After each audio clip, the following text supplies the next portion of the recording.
다 찾으셨나요? 예, 다 같이 자리에서 일어나셔서 우리 한 목소리로 읽도록 합니다. 먼저 누가복음 4장 18절에서 19절 말씀부터 읽을 텐데요. 우리 같이 한 목소리로 읽겠습니다. 주의 성령이 내게 임하셨으니 이는 가난한 자에게 복음을 전하게 하시려고 내게 기름을 부으시고 나를 보내사 포로된 자에게 자유를 눈먼 자에게 다시 보게 함을 전파하며 눌린 자를 자유롭게 하고 주의 은혜를 전파하게 하려 하심이라 하였더라. 아멘. 빌립보서 4장 19절 말씀 우리 다 같이 찾아서 역시 동일하게 읽도록 하겠습니다. 다 같이 한 목소리 읽겠습니다. 나의 하나님이 그리스도 예수 안에서 영광 가운데 그 풍성한 대로 너희 모든 쓸 것을 채우시리라. 아멘. 자리에 앉아주시기 바랍니다. 예, 오늘 신창 아파트에서 제가 금요일날 토요일날 전도했더니 우리 어르신들이 저 봐주시겠다고 이렇게 와주셨어요. 예, 환영의 인사 한번 하겠습니다. 감사합니다. 그래서 참 정이라는 게 좋아요. 그냥 정으로도 예배 드릴 수 있구나라는 거 알게 됩니다. 예, 오늘은 부활의 기쁜 소식 은혜의 시작이라는 제목으로 같이 말씀을 좀 나눠 보려고 하는데요. 지난 주간은 우리가 고난 주간이라는 걸 보냈어요. 혹시 고난 주간이 뭔지 아시나요? 예, 제가 미처 그 생각을 못했네요. 고난주간이 뭔지를 설명을 안 하고 했네요. 그래서 고난주간이 뭔지 여러분께 잠깐 좀 소개해드리고, 그리고 이 고난주간을 넘어 부활을 맞이하는 오늘은 어떤 날인지 그 날의 의미를 한 번 더 되짚어 보려고 합니다. 지난번 말씀드렸는데 교회에는 교회의 달력이 있어요. 그것을 우리는 교회력이라고 부릅니다. 이 교회력에서 가장 중요한 절기 중 하나가 여러분이 잘 아는 12월에 있는 성탄절이라는 것이 있고요. 그래서 성탄절을 기다리는 주간을 대강절, 대림절, 강림절, 교파마다 달리 불러요. 그렇게 해서 예수님의 오심을 기다리는 한 달이 있는 것처럼 부활절이라는 날을 기다리는 한 달의 시간이 있어요. 그거를 사순절이라고 불러요. 40일이라고 해서 사순절이에요. 그리고 그 사순절의 마지막 절기 주간이 되는 한 주간을 고난주간이라고 해서 예수님이 그날 한 주 동안 어떤 일을 그 한 날 한 날 어떤 일을 경험하셨는지를 살펴보는 기간입니다. 영상으로 먼저 한번 좀 보여드릴게요. 한번 보겠습니다. 보시면 제가 순서지에도 꽂아드렸어요. 고난주간이 뭔지 꽂아놨는데요. 그래서 오늘 설명 듣다가 궁금하신 분들은 보시라고 해놨고요. 그래서 이렇게 한번 좀 살펴보시고 나중에 고난주간에 내가 이런 걸 지키는 거구나, 이런 묵상을 하는 거구나 아시면 됩니다. 먼저 짧게 제가 좀 설명을 드리도록 할게요. 내용 보시면서 쫓아오시면 돼요. 부활주일 전 한 주간을 고난주간 또는 순환주간이라 하며 이 주간은 순환절의 마지막으로 예수님께서 고난받으신 주간임을 말합니다. 고난주간의 시작은 언제부터 한다고요? 종려주일. 왜 종려주일이라고 부를까요? 아시는 분들 있으시죠?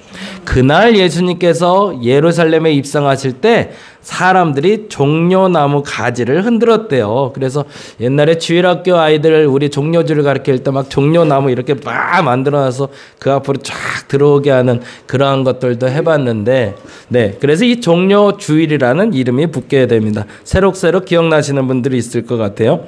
예수님이 예루살렘으로 승리의 입성을 축하하는 주일이며 고난주간의 시작, 그래서 주일날부터 이제 고난주간은 시작이 됩니다. 그리고 통상 사순절 기간 동안 주일날은요, 부활주일과 똑같은 의미를 갖기 때문에 사순절에서 빠져요. 그래서 사순절을 계산할 땐 월, 화, 수, 목, 금, 토까지만 계산을 하고요. 일요일날, 주일날은 기쁨의 잔치를 벌이는 날이라고 이야기합니다. 그래서 그 주간은 다 빠지는데 유독 고난주간에만 종려주일부터 시작이다. 이렇게 아시면 돼요. 종려주일은 사순절의 6번째 주일이 되고요. 이 주일을 호산나 주일이라고도 부릅니다. 왜 호산나 주일이라고 부를까요? 네, 종려주일날 종려나무 가지를 흔들며 사람들이 외친 단어가 호산나라고 외쳤겠. 호산나라고 외쳤다는 것까지는 알겠는데 그 뜻은 뭘까요? 네, 주여 우리를 구원하소서라는 뜻이 됩니다. 네, 계속 넘어갑니다.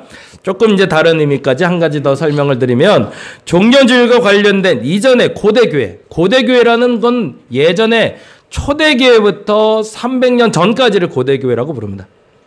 지금 이야기하는 우리의 초대교회는 300년 이후에 로마에서 공인된 교회를 우리는 교회라고 불러왔고요. 그전에는 고대교회로 불렀는데, 고대교회에서는 세례 지원자 주일이 종려주일이 됐습니다. 왜 그랬을까요? 부활주일날 세례받게 하기 위함이죠.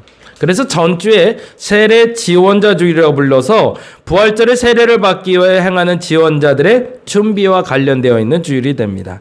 세례 지원자들은 이 주일에 처음으로 기독교 신조와 주님의 기도, 주기도문을 배웠고요. 그리고 비밀로 간직했어요. 왜 비밀로 간직했을까요? 말씀드린 대로 300년의 로마에서 기독교를 공인하기 전까지는 기독교를 믿는다고 선포하는 건 곧 사형이었거든요.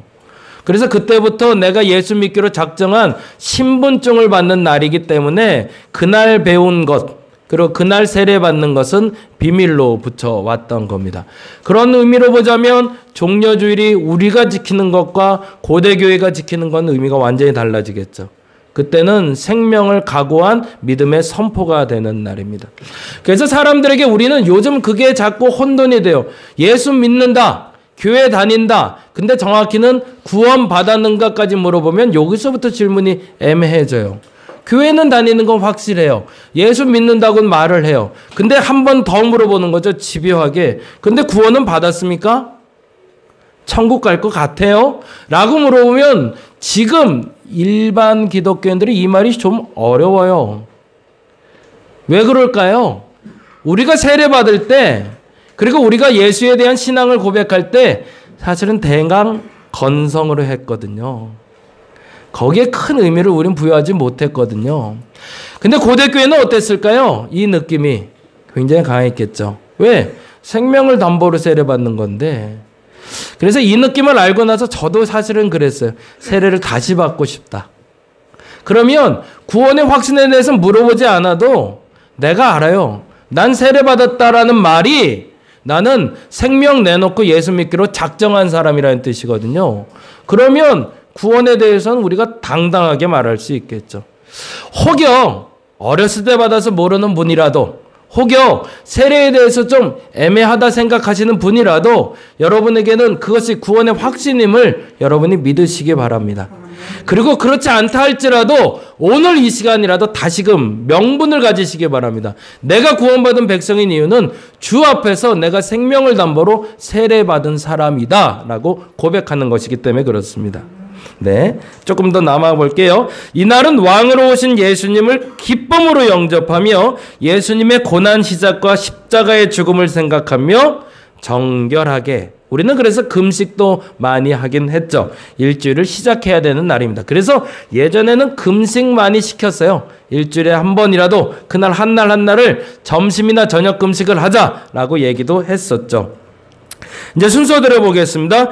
일요일, 주일날은 개선의 날, 종려주일, 호산나 주일입니다. 예루살렘에 입성하셨고 무리들은 반응했고 예수님은 우셨습니다. 왜 예수님 우셨을까요?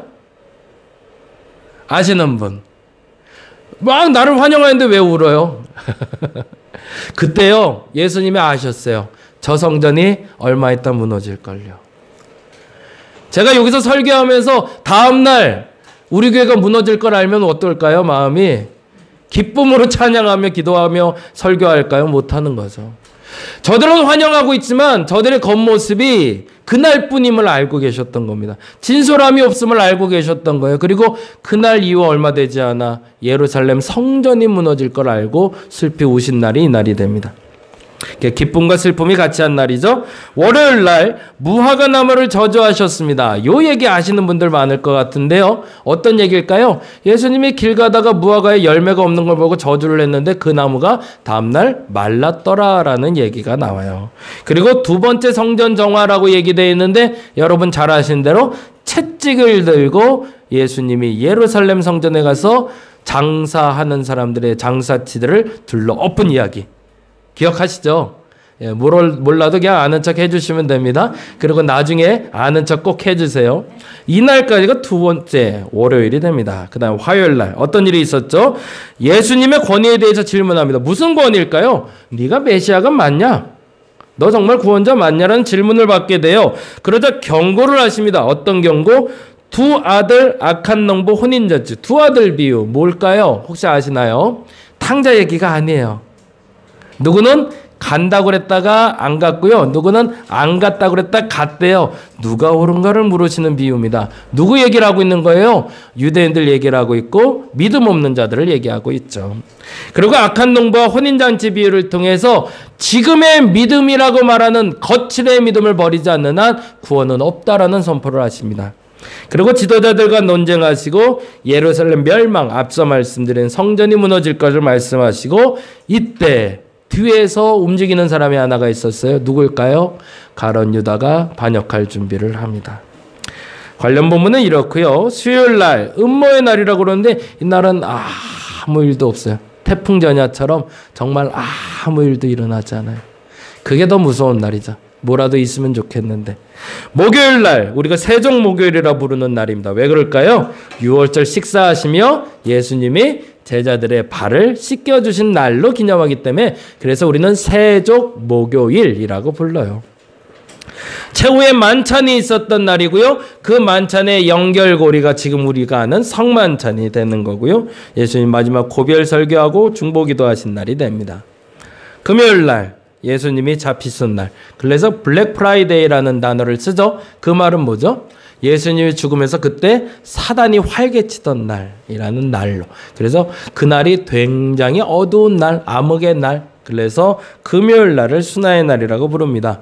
예수님 잡히셨고 빌라도의 신문받고 십자가에 죽으실까지 불과 6시간 만에 끝난 재판.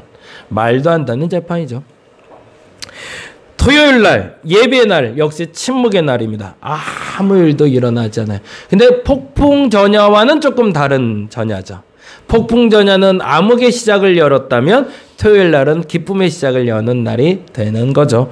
그래서 이 토요일 날 로마 병정이 예수님의 무덤을 지킵니다. 그리고 마지막 가상칠언이 선포되던 그 날들을 여러분이 기억하시는 게 십자가상의 사건입니다. 가상칠언이라고 혹시 들어보셨나요? 예, 가상칠언은 예수님이 십자가에 달려서 했던 7가지의 복음서에 기록된 말씀에 대한 이야기입니다. 그럼 한 가지만 더 여쭤볼게요. 가상칠언의 가장 마지막이 뭐였을까요? 혹시 아시는 분? 예, 다 이루었다라는 단어가 됩니다. 테텔레스타이라는 헬라어 단어를 쓰고 있고요. 그래서 지난번에도 말씀드렸지만 이 말이 참 의미가 있는 이유는 다 이루었다 그리고 내가 이루고 끝났다가 아니라 본래 의미는 수동태다. 그래서 다 이루셨다라고 끝납니다. 참 인생이 멋있게 끝난 거죠. 장엄하고 그리고 원대하고 그리고 큰 일도 좋은 일도 많았지만 마지막은 고난으로 끝난 인생이었지만 그 마지막 말을 이 말을 할 수 있다면 저는 그래요. 예수님의 부활 이전에 우리의 마지막에 이 말을 할 수 있다면 정말 멋진 인생 아닌가? 내 생을 살면서 마지막 단어가 뭘까? 그래서 마지막 유언 연습 한번 하시면 좋을 것 같아요. 다 이루었다. 멋있지 않아요? 뭐 남들은 손가락자들 상관없어요. 난 다 했으니까. 난 할 도리 다 했고 내가 하고 싶은 거 다 해봤고 그리고 내가 할 수 있는 도리대로 가장 최선을 다해 살았다라는 뜻이 되니까요. 이제 부활절로 가봅니다. 그렇게 우리는 고난주간을 지켰고요. 정말 감사해요. 새벽에 그렇게 오실 줄 몰랐어요. 너무너무 감사해요. 같이 예배해서 너무 좋았고 다음엔 조금 더 많은 사람 오면 더 좋겠다는 생각과 더 중요한 생각은 내일도 볼 수 있으면 참 좋겠다. 아마도 어렵겠지만 기대 한번 해보겠습니다. 부활절을 예수님이 선포하신 날입니다. 그 날을 이렇게 기록합니다. 읽어볼까요? 주의 은혜의 해를 전파하려 하시며 예수님이 오신 목적입니다. 예수님이 이 땅에 살면서 은혜의 해를 선포하셨고 예수님이 돌아가시면서 부활과 함께 이 날을 우리에게 허락해 주셨습니다. 그러면 지금 우리가 던져야 될 질문은 여기에 있어요. 누가복음이 말하는 은혜의 주인공은 누굴까요? 그게 중요하겠죠. 하나님이 예수님을 이 땅에 보내셔서 십자가에 달려 돌아가시고 부활하심으로 말미암아 우리에게 은혜의 해를 주셨다라고 했는데 그 은혜의 해를 누리는 사람들이 누구냐인 거죠. 그걸 알아야 내가 될 수 있는 거고, 그걸 알면 내가 빠졌다는 걸 알게 되는 거죠. 그러면 그 은혜의 주인공은 누굴까? 누가복음 4장 18절엔 이렇게 얘기하고 있습니다. 같이 읽어볼까요? 주의 성령이 내게 임하셨으니 이는 그날의 주인공은 누구다?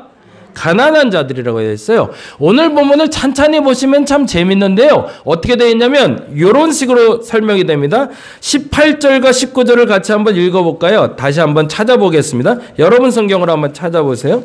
그리고 체크해 놓으시면 좋을 것 같아서 그래요. 4장 18절, 19절에 아주 재미나게 이렇게 표현되어 있습니다.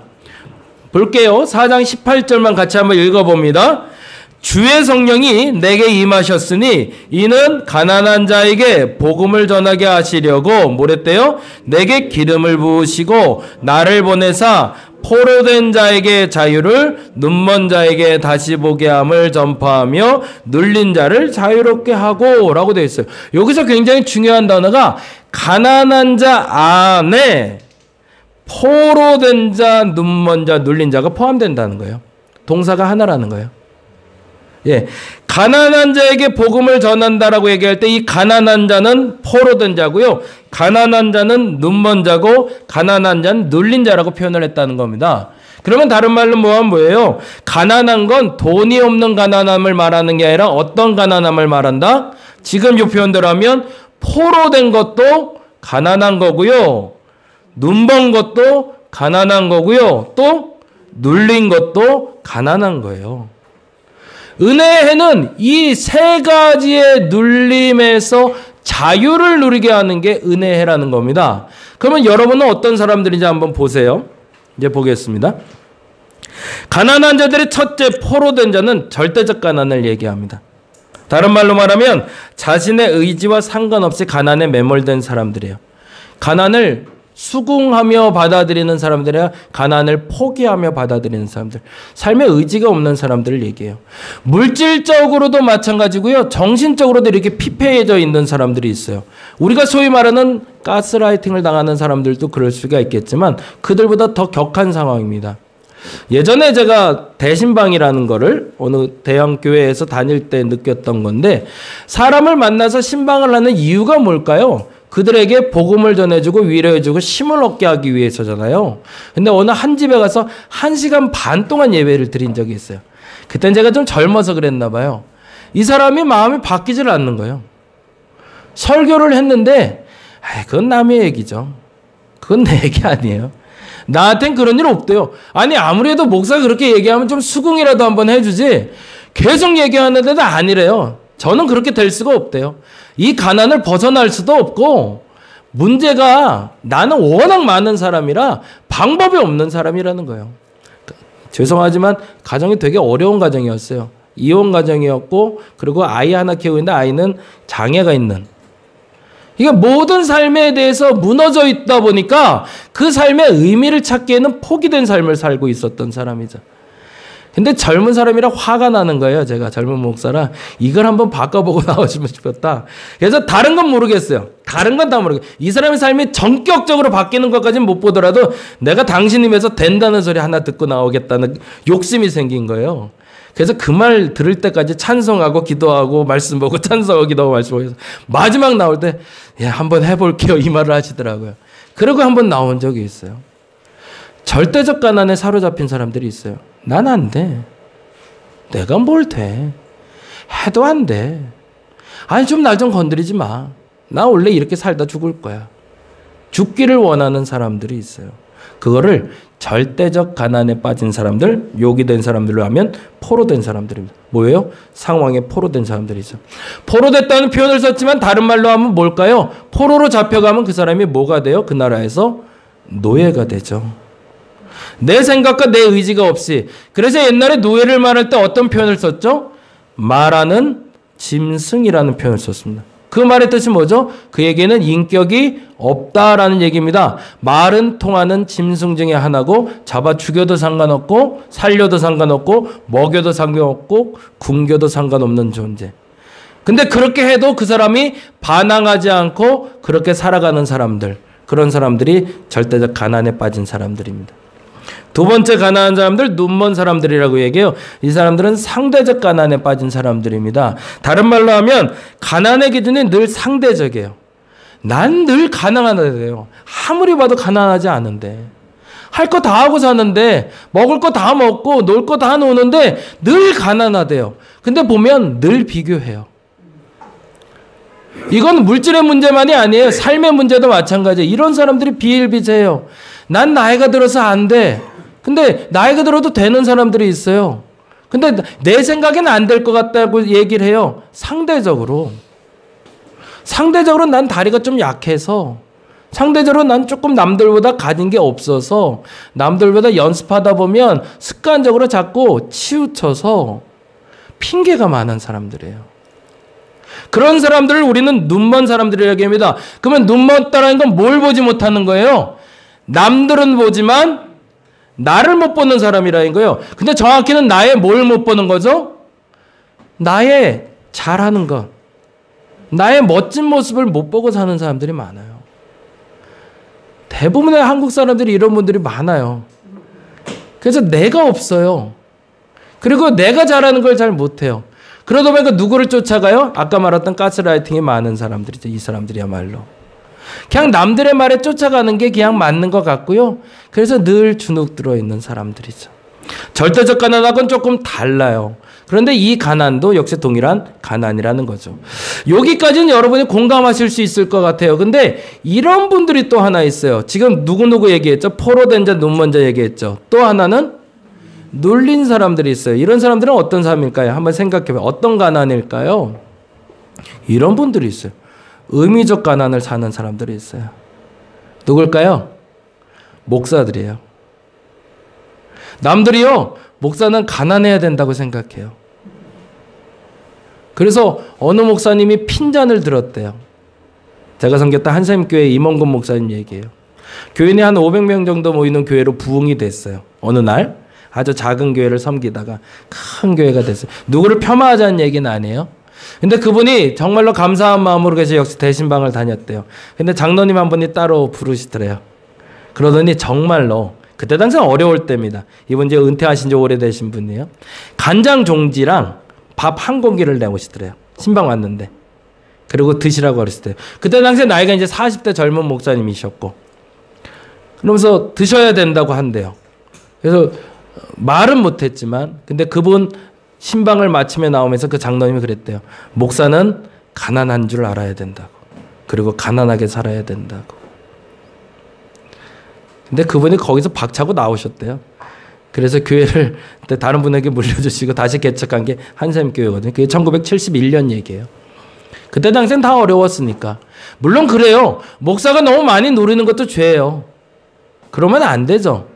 근데 중요한 게 있어요. 사람들이 그렇게 말하니까 의무적으로 가난을 살아가는 사람들이 있어요. 하고 싶은데요, 못해요. 눈치 봐서. 목사뿐만 아니라 조금 가진 분들이 그래요. 상대적 가난은 적당히 있는 중산층이 그렇다면 좀 누리고 있는 사람들 중에 이런 분들이 간혹 있어요. 남들 눈치 봐서 좋은 차 못 타고요. 남들 눈치 봐서 좋은 거 먹으러 못 가고요. 남들 눈치 봐서 뭐 해요? 자기가 가진 걸 자꾸 숨겨놔요. 그 사람들이 의무적 가난에 사로잡힌 사람들이에요. 행복할까요? 행복하지 않겠죠. 세상을 살아가는데 가난이라는 게 존재하더라고요. 그게 물질에만 아니라 영적으로도 눌려있는 사람들이 있어요. 여기서 착한 척 해야 되는 거예요. 그리스도인이니까 난 착한 척 해야 돼요. 의무적이에요. 선행을 베푸는 척 해야 돼요. 왜? 의무적으로. 그리스도인은 그래야 된다고 자꾸 얘기해 주니까 난 하기 싫은데. 근데 더 정확히 얘기할까요? 그 가난하게 살아가는 의무적인 가난을 행하는 부자들을 하나님 기뻐하실까요? 성경에서 말하는 대부분의 욕먹는 부자들은 여기에 걸린 사람들입니다. 부자를 욕하는 게 아니에요, 성경은. 정말 부유한 사람 중에 좋은 사람들 너무 많았어요. 그 사람들을 예수님은 칭찬하셨거든요. 근데 예수님이 욕했고 화났던 사람들이 있어요. 의무적 가난을 실천하는 사람들입니다. 남들 보이기 위해서 금식하는 사람들, 남들 보이기 위해서 착한 척하는 사람들, 남들 보기 위해서 선을 행하는 사람들, 그런 행동들 멈추라라고 얘기하는 겁니다. 그리고 얘기하십니다. 이들에게도 자유를 주겠다고. 성경은 이렇게 얘기하거든요. 가난한 자들에게 복음을 전해달라는 건 절대적인 가난과 상대적인 가난을 넘어 의무적인 가난이 아닌 자발적으로 가난해지라는 얘기입니다. 자발적 가난은 뭐예요? 여러분이 비참해지라는 얘기가 아니에요. 건강한 나눔이 있어야 된다는 거예요. 내 거 아닌 걸 정당하게 나눌 수 있는, 그리고 내 거는 마음껏 누릴 수 있는 사람이 되라는 얘기입니다. 빌립보서 4장 19절에 이렇게 써 있습니다. 같이 읽어볼까요? 이것도 성경 말씀인데 가난만 하면 안 되잖아요. 읽어보겠습니다. 시작. 나의 하나님이 그리스도 예수 안에서 영광 가운데 그 풍성한 대로래요. 궁핍한 데서, 빌립보서에 우리가 아는 나는 궁핍한 줄도 알고 비올 줄도 알고 가난에 처할 줄도 알고 이 얘기만 자꾸 해요. 아니에요. 빌립보서 똑같은 말씀인데 이런 말씀이 있어요. 주님이 풍성한 대로 너희 모든 쓸 것을 채우시는데요. 여기에 아멘 하시기 바랍니다. 하나님, 여러분 가난해지기 원하지 않으세요. 당당하게 부해지길 원하시는 거죠. 그릇되게 부해지는 게 아니라. 그리고 이렇게 얘기하십니다. 요 말만 했으면은 누림만으로 끝나는데 요 단어를 또 쓰셨어요. 같이 읽어볼까요? 남에게 대접을 받고자 하는 대로 너희도 남을 대접하라. 만일에 뭔가 누리고 싶다면 최소한 네 마음에 네가 누리고 싶은 것을 먼저 남에게 할 수 있다면 넌 받을 자격이 있는 사람이란 얘기예요.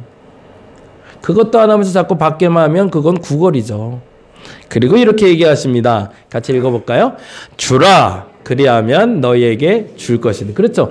받고자 하는 대로, 대접받고자 하는 대로 대접을 하면 내게 누가 주신대? 이제는 하나님이 내게 돌려주신대. 어떻게? 주라. 그리하면 같이 읽습니다. 시작. 주라. 그리하면 너희에게 줄 것이니 곧 후히 되어 누르고 흔들어 넘치도록 하여 너희에게 안겨주리라. 너희가 헤아리는 그 헤아림으로 너희도 헤아림을 도로 받을 것이니라. 아멘. 여기에 아멘 할 수 있는 여러분 되시기 바랍니다. 그리스도인들 가난하지 말아야 돼요. 그리스도인들 부자로 살아야 돼요. 그런데 건강한 부자로 살아야 돼요. 가난한 자를 돕는 건 내가 있어야 도울 수 있어요. 어떻게 교회가 가난한 자를 도우면서 가진 게 없는데 어떻게 도와요? 말도 안 되는 일이죠. 내가 먼저 가진 게 있어야 나눌 수 있는 겁니다. 근데 정당하게. 그 날을 성경에서는 이렇게 얘기하는 겁니다. 19절 읽어볼게요. 주의 은혜를 전파하게 하려 하셨더라. 아멘. 오늘이 그날이 되시길 바랍니다. 주님의 부활은 이 날에 대한 선포입니다. 가난이 제거되는 날입니다. 오늘 이후로 여러분에게 그 가난이 떠나가시길 바랍니다. 포로된 거에서, 눌린 거에서, 눈먼 거에서 벗어나시기 바랍니다. 상대적으로 빈곤하다 착각하지 마시기 바랍니다. 여러분 가진 게 있습니다.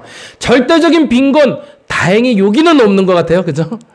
그래도 너무 감사하지만 만일에 여러분 곁에 누군가 그런 사람이 있으면 예전에 제가 했던 것처럼 한번 해주시기 바랍니다. 못된 짓이 줄 수도 있어요. 가서 붙들어 매고요. 너도 할 수 있어 한마디 해주세요. 왜 너라고 못해? 너도 할 수 있어. 너도 돼. 할 수 있어. 먹을 수 있어. 잘할 수 있어. 그 말 들을 때까지 그 사람 한번 붙들고 흔들어 주시기 바랍니다. 그게 뭐라고요? 그게 복음이고 그게 부활이니까요. 죽어있는 그 사람 살려놓는 거니까. 절대적 빈곤, 상대적 빈곤, 의무적 빈곤 넘어서서 여러분이 자발적 가난을 통해 정말 건강한 신앙인들 되는 저와 여러분 되시기를 간절히 바랍니다. 기도하겠습니다.